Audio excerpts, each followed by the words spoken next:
माननीय प्रधानमंत्री ने बड़े बड़े वादे किए थे। उन्होंने कहा था कि मोतिहारी चीनी मिल जो बंद है उसके चीनी से चाय पिएंगे फिर अगली बार आएंगे। तो मोदी जी यहाँ पे आते हैं, बड़े बड़े वादे करते हैं और वादे ज़मीनी स्तर पे धराशायी होते हैं। बहुत सारे लोग ये कहते हैं कि जो भी फैक्ट्री लगती है वो गुजरात में लगती है और बिहार में नहीं लगती है, बिहार से सिर्फ मजदूरों को ले जाया जाता है। तो इस पर आप क्या? चंपारण की जो धरती हमारी रही है ये वीरों की धरती रही है, आंदोलन की धरती रही है। चंपारण की भी कुछ अपनी डिमांड्स हैं। यहाँ पे एम्स के तर्ज पे हॉस्पिटल का डिमांड है, सदियों से चला आ रहा है, अभी तक उस पर पहल नहीं हुआ है। चंपारण में एक यूनिवर्सिटी की डिमांड है, उस पर कोई पहल नहीं हुआ है। चंपारण के जो रोड हैं, इसके रोड के अलावा एक रिंग रोड की मांग है, उस पर कोई पहल नहीं हुआ है। चंपारण, पूर्वी चंपारण और पश्चिमी चंपारण के लोगों की एक एयरपोर्ट की भी डिमांड है, इस पर कोई चर्चा नहीं होती है, कोई बहस नहीं होता है, इसके बारे में कहीं सुनवाई नहीं होता है। यहाँ से ट्रेन चलाई जाती है, कौन सी ट्रेन?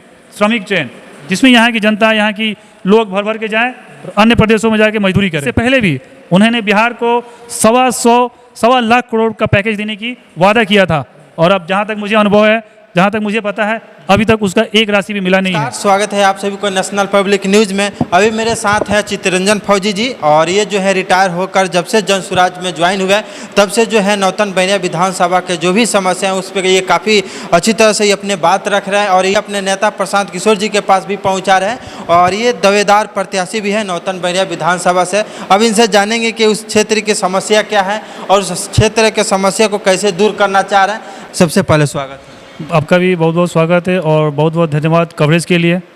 अच्छा, एक बात और है कि आप जो है फौजी रहे हैं, रिटायर होते ही ये जन स्वराज ज्वाइन किए हैं, तो क्या वजह रहा कि ये जन स्वराज ज्वाइन किया है? देखिए, फौजी रहा, मैं देश सेवा किया और देश सेवा करते करते मैं समाज सेवा भी कर रहा था।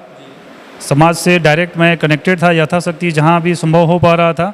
छोटी छोटी समस्याओं को लोगों को मैं सुलझा रहा था और जो यंगस्टर्स हैं उनको भी मैं मदद कर रहा था। और इसके अलावा मैं एक स्पेशल फोर्स नाम की एकेडमी भी चला रहा हूँ, जिसमें आर्मी, दरोगा, बिहार पुलिस, होमगार्ड, पैरामिलिट्रीज की ट्रेनिंग दी जाती है और यह एक निःशुल्क सेवा है। इसके साथ बाद जब मैं रिटायर हुआ, रिटायरमेंट के बाद मैंने जन स्वराज पार्टी को ज्वाइन किया। जन स्वराज जो पार्टी है मुझे काफ़ी खूबसूरत लगी है, जो कि बच्चों के भविष्य की बात करती है, मुद्दे की बात करती है, रोज़गार की बात करती है और सबसे बड़ी बात है बिहार बदलने की बात करती है। इसकी जो विचारधारा है काफ़ी खूबसूरत है। मैं अपने आप को इससे जोड़ने से नहीं रोक पाया। अच्छा, एक बात और है कि बहुत सारे फौजी लोगों के मतलब हर एक डिफेंस लाइन के जो भी रिटायर्ड पर्सन है वो इस जन स्वराज से जुड़ रहे हैं। क्या वजह है कि सभी कोई जो है इसी से जुड़ रहे हैं? बहुत शानदार सवाल है आपका और काफ़ी जानदार सवाल भी है। फौजी जितने भी होते हैं काफ़ी जेन्युइन होते हैं, दिल के सच्चे होते हैं, टू द पॉइंट बात करते हैं और बिल्कुल ही एकदम से प्योर होते हैं। जन स्वराज पार्टी एकदम वैसे ही खूबसूरत है, बिल्कुल सच्चाई वाली बातें करती है। ये हवाई बातें नहीं करती है और जाति धर्म की बातें नहीं करती है, मज़हब की बातें नहीं करती है, मंदिर मस्जिद की बातें नहीं करती है। और आप देखेंगे कि जितने भी फौजी होते हैं वो जाति धर्म से ऊपर उठ के सब कोई इकट्ठा एक छत के नीचे रहते हैं, सब एक दूसरे के प्यार मोहब्बत करते हैं और एक दूसरे की मदद करते हैं। प्योर सेम उसी सिद्धांत पे जन स्वराज पार्टी है, जो कि सारे जाति धर्म मजहब मंदिर गुरुद्वारा से ऊपर उठ के बात कर रही है।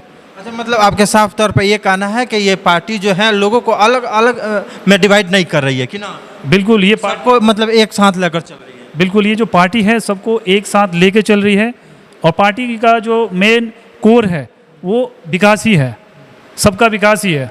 अच्छा, अब आते हैं जिस क्षेत्र के आप दावेदार प्रत्याशी हैं, नौतन बैरिया विधानसभा। नौतन बैरिया विधानसभा से आप चुनाव लड़ने वाले हैं, दावेदार प्रत्याशी। उसमें कौन कौन से समस्या अभी हाल फिलहाल में आपको दिख रही है? देखिए, नौतन बैरिया जो विधानसभा क्षेत्र है ये काफ़ी बदहाली की हालत में है और एक सुदूर इलाका क्षेत्र है और ग्रामीण क्षेत्र है। पूरा 95% प्लस ग्रामीण क्षेत्र है ये और ये दशकों से ही बदहाली का दंश झेला है। समस्याओं का तो यहाँ पे अंबार है, बहुत सारी समस्याएं हैं, लेकिन अगर देखा जाए तो 3 बड़ी समस्याएं हैं। सबसे पहले आप देखेंगे पकनाहा डुमरिया में तो वहाँ पुल की समस्या है। पकनाहा डुमरिया से बेतिया का जो रोड है उसका बड़ा ही दयनीय स्थिति है। उसके साथ साथ जब आप पकनाहा डुमरिया से पटजुरवा से आगे की तरफ बढ़ेंगे बांध के साथ साथ तो लगभग 8 से 10 पंचायत डायरेक्ट बाढ़ के चपेट में और बाढ़ के कटाव के, बांध के कटाव के उसमें चपेट में आते हैं। तो एक बहुत सारा संख्या जो है, बहुत बड़ा संख्या जो है, संख्या का जो है जान माल हमेशा खतरे पे बना रहता है। ये तो हुई 3 बड़ी समस्याएं। ऐसे ही हर पंचायत की अपनी समस्याएं हैं, सबका अपना अपना समस्याएं हैं। बाकी आप देखेंगे तो यहाँ शिक्षा का जो स्तर है काफ़ी दयनीय है, स्वास्थ्य का स्तर बद से बदतर है, सड़क तो आपने देखा ही होगा घूम के, और बेरोजगारी का पूरा हर ग्रामीण जो है, हर गांव बेरोजगारी का दंश झेल रहा है। अच्छा, यदि आपको मौका मिलता है उस क्षेत्र से, तो उस क्षेत्र के लिए क्या करना चाहेंगे आप? देखिए, जनसुराज जो 5 वादे लेके चल रही है, 5 संकल्प लेके चल रही है, ये 5 काम तो पूरा होगा ही होगा। इसके अलावा जैसा कि मैंने आपको बताया, जो 3 बड़े काम हैं, सबसे पहले पकनहा और बेतिया का जो रोड है, उसके अलावा पुल का जो डिमांड है, उसके अलावा जो बांध की जो समस्या है, कटाव की जो समस्या है, उसका पक्कीकरण होगा। इसके अलावा हमने सर्वेक्षण किया है हर पंचायतों में, और हर पंचायतों का एक अपना अपना अलग समस्या है। हर पंचायत में हम चाह रहे हैं कि एक कुटीर उद्योग, छोटा सा लघु उद्योग गांव के स्तर पे, पंचायत के स्तर पे खुले, जिससे वहाँ 500 से लेके 1000 ग्रामीण जो हैं, 500 से 1000 हमारे नवयुवक हैं, उनको वहाँ पे स्थानीय स्तर पे रोजगार मिले। अच्छा, 18 जुलाई को जो है प्रधानमंत्री जी बिहार आ रहे हैं, वो भी मोतिहारी में, चंपारण में, उनके बारे में क्या सोच रहे हैं आप? हमारे माननीय प्रधानमंत्री जी हैं, उनका स्वागत है, आएँ। लेकिन इससे पहले उसी धरती से माननीय प्रधानमंत्री ने बड़े बड़े वादे किए थे। उन्होंने कहा था कि मोतिहारी चीनी मिल जो बंद है, उसके चीनी से चाय पिएंगे, फिर अगली बार आएंगे। लेकिन जहाँ तक मुझे पता है, मोतिहारी का चीनी मिल ज्यों का त्यों वैसे ही के वैसे ही बंद पड़ा हुआ है। तो मोदी जी यहाँ पे आते हैं, बड़े बड़े वादे करते हैं, और वादे ज़मीनी स्तर पे धराशायी होते हैं। और मोदी जी यहाँ पे आते हैं और केवल मुजफ्फरपुर, कटिहार, समस्तीपुर से अलग अलग शहरों से श्रमिक ट्रेन चलाने की बात करते हैं। इसके अलावा और कुछ बात नहीं करते हैं। आपके चैनल के माध्यम से मैं मोदी जी तक ये बात पहुंचाना चाहूँगा, चंपारण का कुछ समस्या है, कुछ डिमांड है, कुछ लोगों की यहाँ की जेन्युइन चीज़ों का मांग है, जो कि होना चाहिए था। अच्छा, आप जैसे बोल रहे हैं कि बिहार से ही श्रमिक ट्रेन चलाते हैं मजदूरों को ले जाने के लिए, वो अपने राज्य, तो बहुत सारे लोग ये कहते हैं कि जो भी फैक्ट्री लगती है वो गुजरात में लगती है और बिहार में नहीं लगती है, बिहार से सिर्फ मजदूरों को ले जाया जाता है। तो इस पर आप क्या कहिएगा? बिल्कुल सही बात है आपका। यहाँ बिहार जो है मजदूर की फैक्ट्री बन के रह गया है, और जितने भी हमारे नौजुवक जवान जाते हैं यहाँ से बाहर, बड़ा ही बदहाली कंडीशन में वहाँ पे ज़िंदगी उनका दूसरे प्रदेशों में रहता है, और बिहारी खा के दुत्कारे जाते हैं। बिहार को मजदूर की फैक्ट्री बना के रख दिया गया है। बिहार के जो लोग हैं भारत के हर कोने में बस मजदूरी के लिए फेमस है। इसके अलावा जो हमारे माननीय प्रधानमंत्री हैं, जो वर्तमान सरकार है, इससे ऊपर उठ के कुछ सोच ही नहीं रही है। यहाँ पे फैक्ट्री खोलने की बात नहीं हो रही है। फैक्ट्री कहाँ खुल रहा है? गुजरात में, अन्य प्रदेशों में। यहाँ पे जो बंद चीनी मिल है उसको चालू करने की बात नहीं हो रही है। चंपारण की जो धरती हमारी रही है, ये वीरों की धरती रही है, आंदोलन की धरती रही है। चंपारण की भी कुछ अपनी डिमांड्स हैं। यहाँ पे एम्स के तर्ज पे हॉस्पिटल का डिमांड है, सदियों से चला आ रहा है, अभी तक उस पर पहल नहीं हुआ है। चंपारण में एक यूनिवर्सिटी की डिमांड है, उस पर कोई पहल नहीं हुआ है।